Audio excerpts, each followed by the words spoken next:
What's going on, YouTube? It's NoChainzz, and I'm back for another commentary, and this is another episode of my Jacksonville Jaguars Connected Careers. And starting off this episode, we're gonna trade for Cameron Bradfield, or not trade for him, trade him. He's been on the trade block all year. It is week 6, our bye week, so we're just gonna do a few housekeeping things, and we ended up trading him for a 4th round pick and a 7th round pick. I actually tried to get them to take the 7th off of the board altogether and just go for a 3rd, but they weren't going for it, so I decided to just go ahead and trade them for the 4th and the 7th. And it's because he wasn't happy with our his contract. That he was actually on the trading block from the start of the season. I was just trying to work out a few deals. You know, around the time I was trading for Aaron Hernandez, nothing really worked out. I was getting offers, but that Texans offer was the best one that I could get. They're 3-2 right now. Hopefully they lose the rest of their games so we get better picks. But in this week, we're going to be facing the Tennessee Titans, our division rival, and right off the bat, Chris Johnson breaks off a 35-yard rush on us, and right back with a sack from Alan Branch. And last year, you may remember him for the pick 6 on Andrew Luck and on the screenplay, and he is just great. He's going to be really good. I think he'll probably be above a 90 when it's all said and done. But hey, our defensive line is really good. We have Casey Hampton, who's progressed to being a 90 now. Alan Branch, like I said. We have a lot of good players on defense, and especially in our secondary. I really like our secondary. But Justin Blackman, I like him as a receiver. He just caught that comeback route for a long first down. We were 3rd and 14, I want to say, and he got all those yards back for us. And there is Maurice Jones-Drew getting a couple of yards. And we're going to hit our new addition, Aaron Hernandez. And I really like the way he's been playing lately. But Kaepernick, if I had to pick a player on this team that I do not like right now, it is Colin Kaepernick, because with these sliders, he can't make the passes that I really want him to throw, like that one right there. I mean, you really play true to your rating with these sliders, so I'm going to have to get a good quarterback this offseason. So do not look for Colin Kaepernick to come back next year. That's if I do a 3rd year in this, because we know that NCAA is coming out, so I may just finish out this season and start a new series. I'm not sure yet. But there is Alan Branch. I was just praising him for being a good defensive end, and he can only get better, and he gets his 2nd sack on the day. Speaking of sacks, Cameron Wembley gets a sack on Colin Kaepernick, forcing a 3rd and 14 right here. Collarnick is back to, I say Collarnick. Hold on, I mixed his first and last name, Collarnick. That's funny, but Kaepernick missed the pass right there, and they get the ball right back. And Chris Johnson is just gonna wiggle his way. That sounds kind of weird. He's just gonna wiggle his way up the left side for a really nice gain. And right there, he's gonna run right up the middle and get another gain. So 7 rushes for 73 yards. Isn't looking really good until Jeremy Mincey, our other stud defensive end, comes in and shuts him down in the backfield for a 4-yard loss.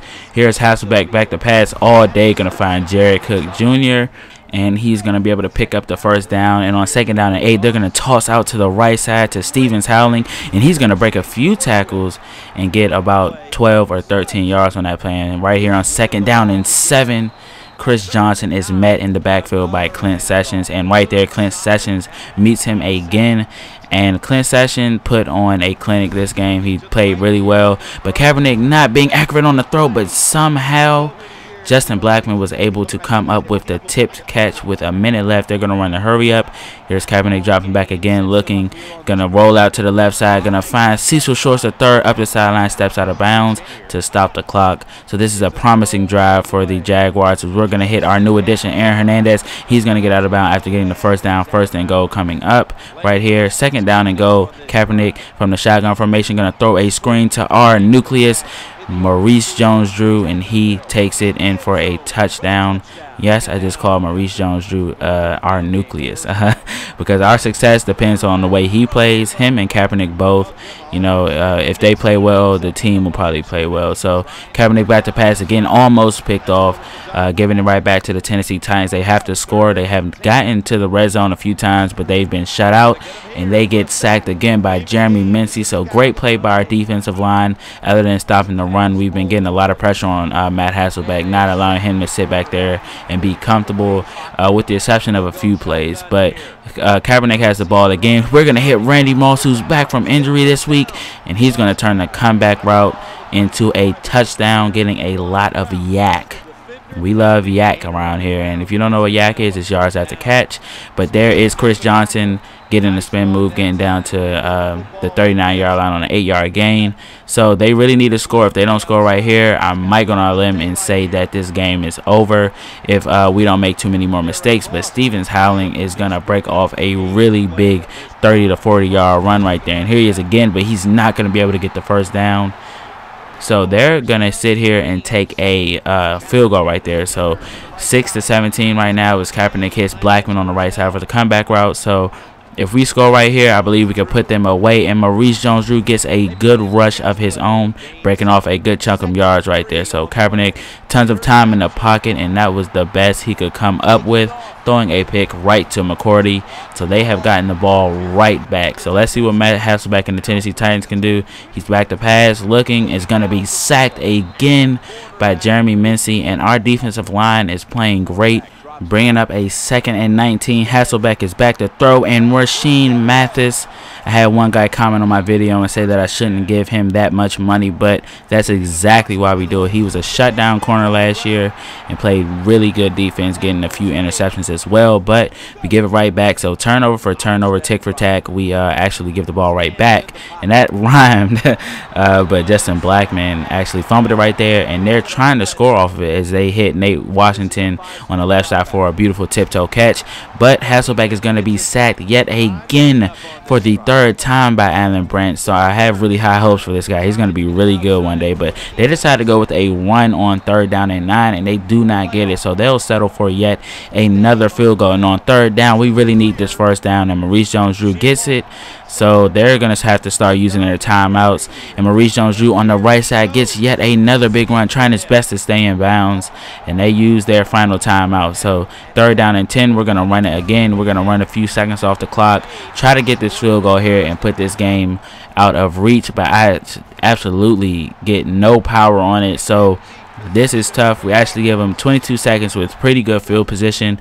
So they're going to throw up a Hail Mary right here. Hopefully we don't allow any miracles. So they're going to get a catch right here. And had they had one more timeout, I think they could have scored and tied it up if they could get the 2-point conversion. But of course they're trying to run the hurry up, and there is not enough time. So we barely escape out of this one. We escaped by a total of like 7 yards, because they were 7 yards away from a touchdown, and that would have made it a tie game and taken it into overtime, of course, if they got the onside, not the onside kick, the 2-point conversion. So another good win for Paul Henry and his team, and Maurice Jones-Drew. Kaepernick played decent other than that pick. So right now it's week 7, and the Jaguars have accumulated a record of 5-1. They've had their bye week already, of course. Here's a final look at the stats. So these new sliders, trust me, they're a lot more difficult, but of course my team is a lot better from last year. I made a really big addition in Aaron Hernandez, making this team a lot better. But I hope you guys enjoyed this. Leave a like if you're still interested in this series, and I'll see you guys in the next one. Peace.